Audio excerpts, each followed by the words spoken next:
So if you are listening to this right now, the learner, you might be prepping for a medical appointment. Or, maybe you are managing care for a loved one. Yeah, exactly.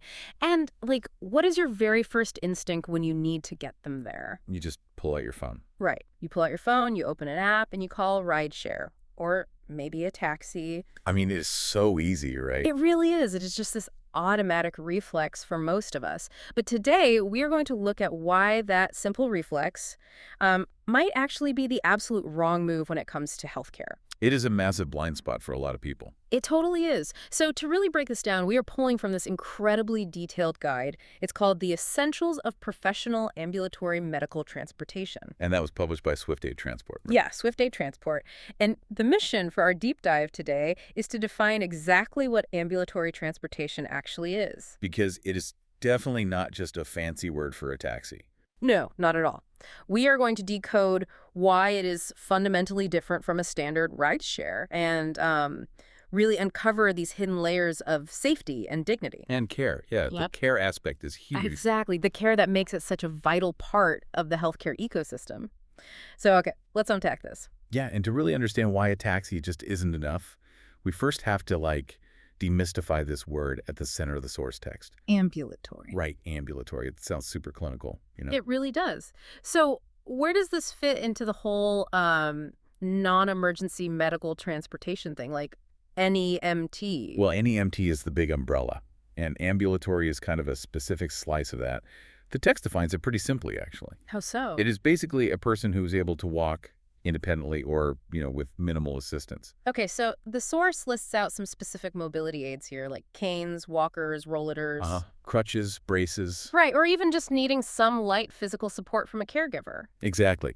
And the really crucial distinction the text makes is what it is not. Which is what? It does not require wheelchair loading or, stretchers or any kind of specialized lifting equipment. Okay, so they can walk. I mean, to me, ambulatory transport is like the middle child of transportation. The middle child, I like that. Yeah, because it is caught right between, driving your own car and needing a full-blown ambulance or a wheelchair van. That is a perfect way to look at it. But I have to push back a little here because I think this is what a lot of people are thinking. If they can walk to the curb, why isn't it just a regular ride? Right. Why not just call a regular Uber or whatever? Exactly. If I just need my cane to get to the car door, why do I need a specialized medical transport service? Well, what's fascinating here is this concept of the gray area of mobility. The gray area. Yeah, because the text makes this huge assertion. It says, ambulatory does not mean the passenger has no needs. Oh, that's a really good point. Right.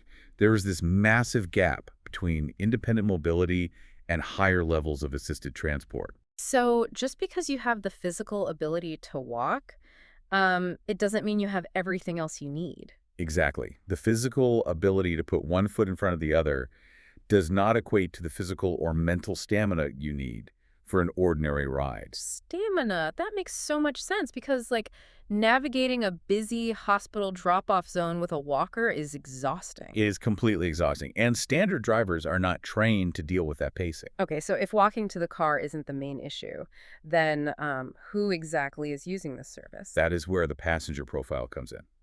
And the source notes these are medically stable people, but they desperately need dependable transport. Right, and they list some really specific groups, like seniors who just no longer drive. Yeah, that is a big one. And patients going to routine appointments or physical therapy. Or people recovering from minor procedures. Oh, definitely. And people using those canes and walkers we mentioned. But also it mentions family members needing help for a loved one. Yes, the caregivers. But diving into the why here, the text has this brilliant insight into what they call situational impairment. Situational impairment. So it depends on the day. Exactly. A passenger might technically be perfectly able to drive their own car on a Tuesday, Okay. but then on Wednesday, they absolutely shouldn't be behind the wheel. Because of what? Like the medical appointment itself? Yeah, maybe fatigue from a treatment or a new medication that makes them dizzy, Oh, wow. or recovery from a same-day procedure, even vision issues after seeing the eye doctor, or just severe anxiety about the appointment. So their physical limitations are temporary. Here's where it gets really interesting, I think. What's that? The source lists some of the common reasons for these trips, and it is stuff like dialysis. When no wheelchair is needed, right? Right. And behavioral health appointments, imaging like MRIs, dental visits, vision It visits. is a super varied list. It really is. Which proves this isn't just a service for the elderly. No, not at all. It is for anyone, like literally anyone navigating the healthcare system who is temporarily compromised. But because these destinations are medical, the stakes of the ride are automatically elevated, aren't they? Absolutely. The stakes are way higher than just a trip to the grocery store. So what happens if this ride goes wrong?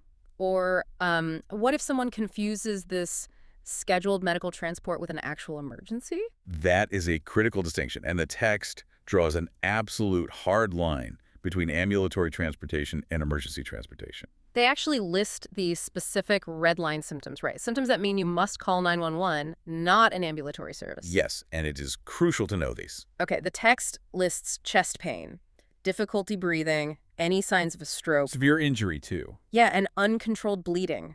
If None. any of those are happening, the ambulatory service is not the answer. Right. The underlying philosophy here is that NEMT is for scheduled, non-urgent needs. Scheduled is the key word there. Exactly. The driver's role is safe transport. It is not medical treatment. They are not paramedics. So if we connect this to the bigger picture, knowing the difference between a scheduled care need and an acute medical crisis actually saves lives. It absolutely does. Because time is tissue in an emergency. But, I was thinking about the psychological side of this.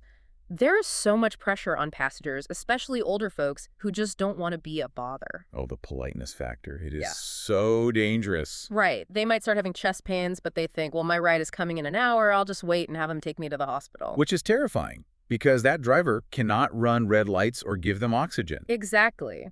So having this firm boundary, this rule that drivers cannot take emergency cases, it actually protects the passenger from their own politeness. It forces them into the correct, safe pipeline of care. Okay, so since we have established that this is strictly for critical scheduled care, how does the actual experience differ from just calling a standard rideshare app?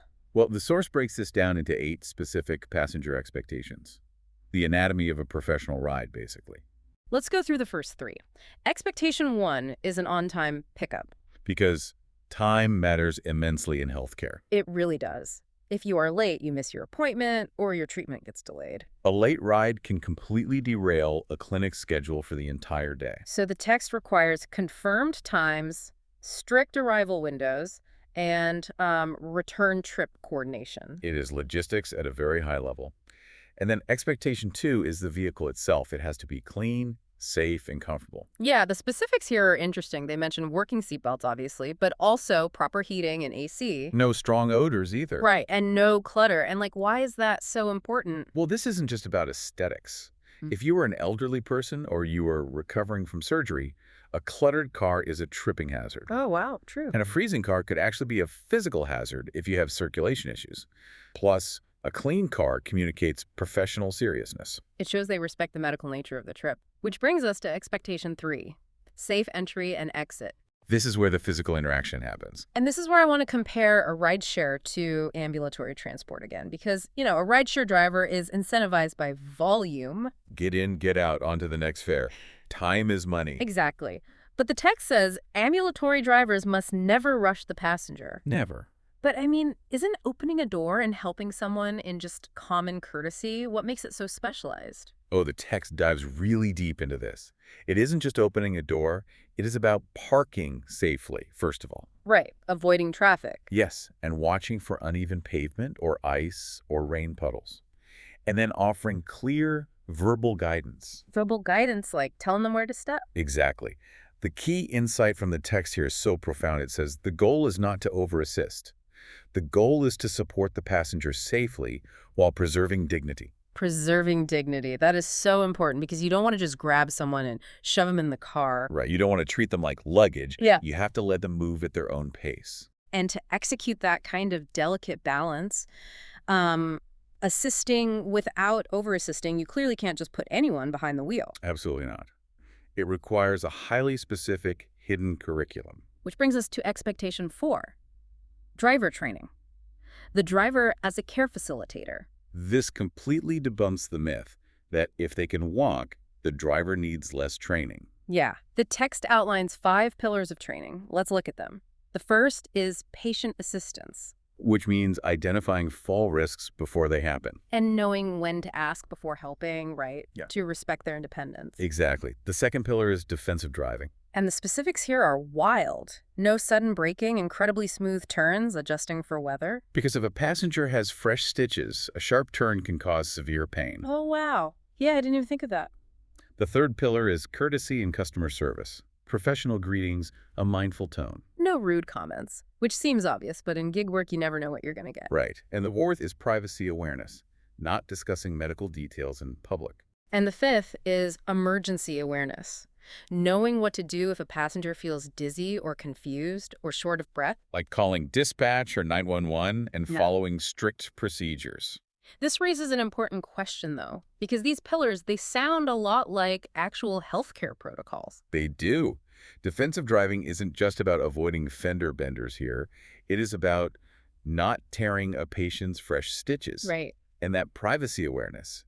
It is essentially high adjacent conduct for the road. That is such a good way to put it. High-pi adjacent. It brings so much psychological relief for the listener. Oh, totally. Like, imagine you are feeling nauseous after a really harsh treatment and your driver starts blasting the radio or asking prying personal questions about your diagnosis. It would be awful, but the rigorous training prevents that entirely. And this level of driver training doesn't just benefit the person sitting in the back seat. No, it sends these positive shock waves outward. Right, to the people waiting at the destination and the people waiting back at home. Which leads us right into the final passenger expectations, numbers 5 through 8. The ecosystem of care. So expectation 5 is communication. Eliminating that horrible anxiety of, is the driver actually coming? Yes. Using pickup reminders and clear return instructions so the patient isn't left guessing. Expectation 6 is dignity, which we touched on. Helping without embarrassing them. And expectation 7 is matching service. Ensuring the passenger can actually sit upright. Right, because if they secretly need a wheelchair, an ambulatory sedan is not safe. And the final one, expectation 8, is accountability. Which means tracking logs, reviewing complaints, doing real vehicle inspections. So who really benefits from all these expectations being met? The text calls out 2 specific groups. First, the healthcare facilities themselves. Because they need reliable transport for patient flow? Exactly. Discharge efficiency, care continuity. If a ride is late, it backs up the entire clinic's schedule. And it takes up a bed that someone else might desperately need. Exactly. It is a domino effect. The second group the text focuses on is the caregivers and families. And I really want to focus on the emotional weight this lifts from them. It is massive. So what does this all mean for them? It means peace of mind for, say, a daughter who works full-time but needs to know her dad got safely to his physical therapy. She doesn't have to leave work, and she doesn't have to worry if he is standing out in the rain waiting for a cab. But what happens when these standards just aren't met? That is the dark side of the industry. Yeah, how do you know if the service you booked is actually failing you? Well, the text is very clear about the warning signs of a bad provider. The red flags. Let's run through them. The text explicitly lists frequent late arrivals. Poor communication is a huge one. Rude drivers. Dirty vehicle. Unsafe driving, obviously. And drivers rushing the passengers. Plus a lack of privacy and having no formal complaint process. Okay, but if someone experiences this, the text says it is time to find another option. But, I mean, isn't it exhausting for a patient to have to play quality control inspector? It is incredibly exhausting. A patient should be focusing on healing, not managing a vendor. Exactly. And this is exactly why SwiftAid Transport's stated philosophy is so crucial here. Oh, so? Because SwiftAid refuses to treat ambulatory transport as just basic transportation. Right. They build their entire approach on compassion and transparency and accountability. So they take the burden off the patient. Yes. They recognize that transportation should actively support the healthcare journey, not act as another obstacle you have to fight through. That makes so much sense. It really redefines how you view the simple act of getting a ride to the doctor. It really does change the whole paradigm. So just to sort of summarize the core journey we've been on today, ambulatory transportation is specifically for those who can walk, but they require the safety, the dignity, and the reliability that a standard taxi or rideshare simply cannot guarantee. Because of that situational impairment we talked about. Exactly. It is a specialized service for a vulnerable moment.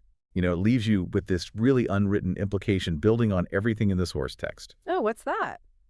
Well, if a smooth, timely, and respectful ride is this vital to patient health, perhaps we need to stop thinking of transportation as just the commute to the appointment. Okay. What if the medical appointment actually begins the moment you step out your front door and into that vehicle? Oh, wow.